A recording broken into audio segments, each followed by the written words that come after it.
Bon, là, vous avez un exemple de l'empennage horizontal, hein, et vous voyez que, en fait, généralement, les portions de dessus sont super clean et les portions de dessous, là où les supports et tout ça, on voit même des strates d'impression et tout. C'est assez, c'est assez pas beau, quoi. Et en fait, il faut pas s'affoler. Tout ça se ponce. Alors, je sais pas si c'est aussi parce que la résine Sunlu à l'eau, lavable à l'eau que j'utilise, elle se ponce bien, mais ça se ponce. Donc il faut pas s'affoler. Ça, c'est un petit peu effrayant au départ, mais en fait tout se passe plus ou moins bien. Alors après, il y a des cas où en fait vous n'arriverez pas au ponçage à récupérer la sauce, mais dans la plupart des cas, ça se passe bien. Mais ça veut dire aussi qu'il y a beaucoup de ponçage à faire. Donc ne croyez pas que c'est parce que vous faites de la résine que vous aurez des pièces qui vont sortir toutes nickel et tout. Forcément vous avez des supports, forcément vous avez des petits rattrapages à faire, et donc voilà quoi. Ça va le faire. Donc voilà un autre exemple, hein. Donc comme vous le voyez, là j'en suis au 800, mais en fait généralement je commence par du 400, ensuite du 600, ensuite du 800.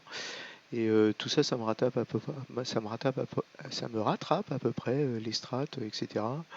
De temps en temps, entre différentes étapes, je passe un petit coup d'eau savonnée pour tout laver, tout ça, etc. Ah oui, alors aussi autre chose, hein, vous savez que la poussière de résine c'est très très fin et ça s'en va pas. Donc ne pas faire ça sans masque. Donc là j'ai un masque 3M moi qui est complètement couvrant, etc. Parce que bah, là il faut faire attention à sa santé, hein.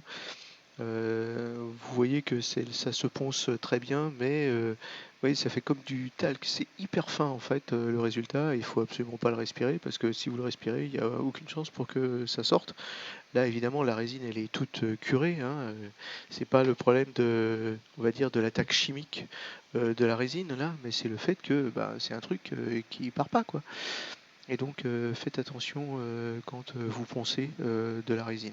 Donc encore une fois, masque obligatoire, etc. Bon, et donc il y a pas mal de boulot, mais on y arrive.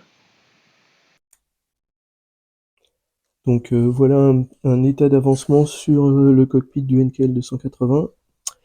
Donc comme vous pouvez le voir, j'ai passé une couche de RLM qui va bien, ensuite un vernis brillant, ensuite un petit jus, ensuite quelques décals.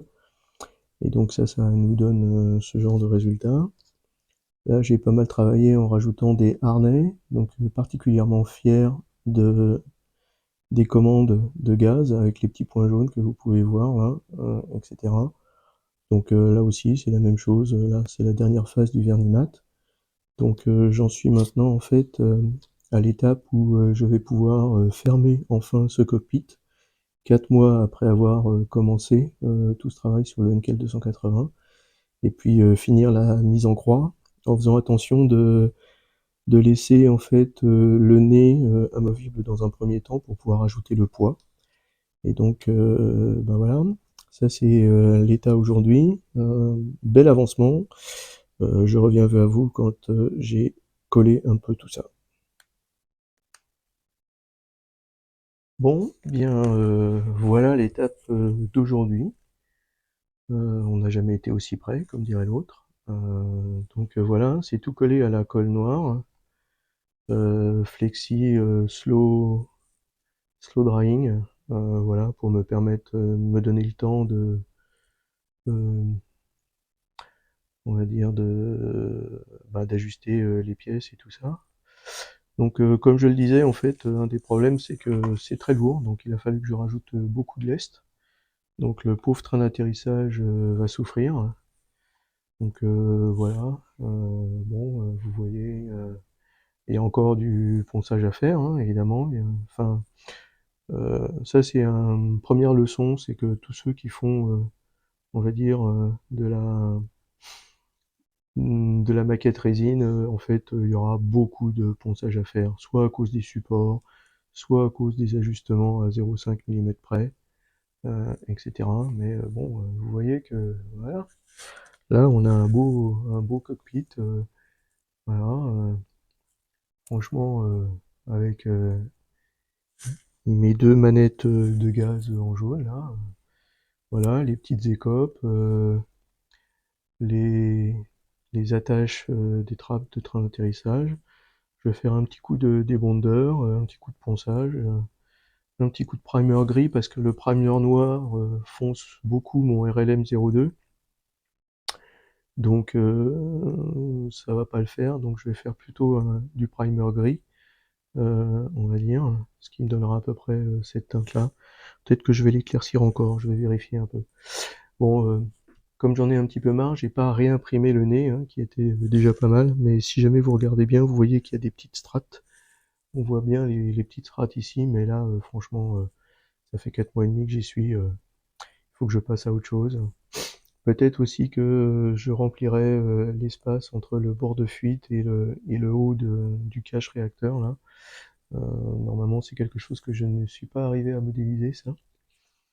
Voilà, c'est la seule chose d'ailleurs que je n'ai pas réussi à modéliser. Vous voyez que l'empennage, j'ai mis un petit mouvement vers la gauche, voilà. Et puis, bien évidemment, il y a aussi donc les volets qui sont là, qui sont prêts, mais bon, je pense que quand je vais poncer, je vais pas mettre les volets tout de suite parce que, bah voilà quoi. C'est sûr qu'ils vont sauter.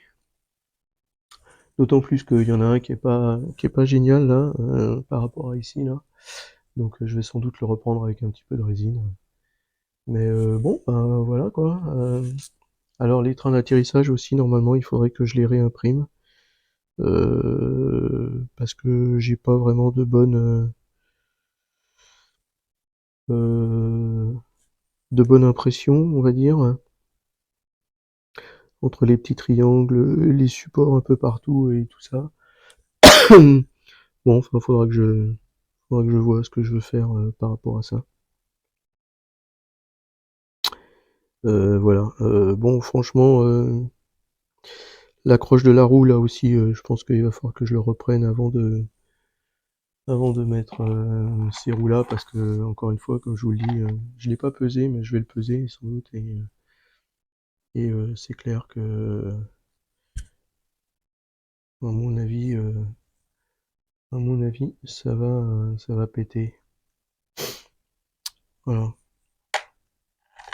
Ah bah écoutez, on y est là, hein. C'est les derniers instants.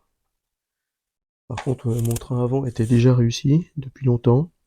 Oups. Donc là, voilà, j'ai le train avant là. Ça va le faire. Mais les trains principaux, je pense que là, vraiment, les petits trucs là que vous voyez là. J'avais dit en fait qu'il fallait qu'il y ait au moins 0,5 mm. Je ne l'ai pas fait là et je pense que c'est une erreur. Bien. Et bien encore une fois, je pense que l'on peut dire que euh, voilà, 4 mois et demi de boulot. Mais franchement, je peux dire que c'est ma maquette de A à Z.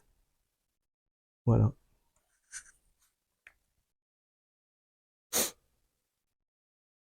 Oui, alors comme je l'ai dit, elle fait presque 100 grammes. Alors évidemment, il y a le lest, hein. Bon, ben, donc elle était lourde, et donc comme elle est lourde de la queue, il faut mettre encore plus de lest.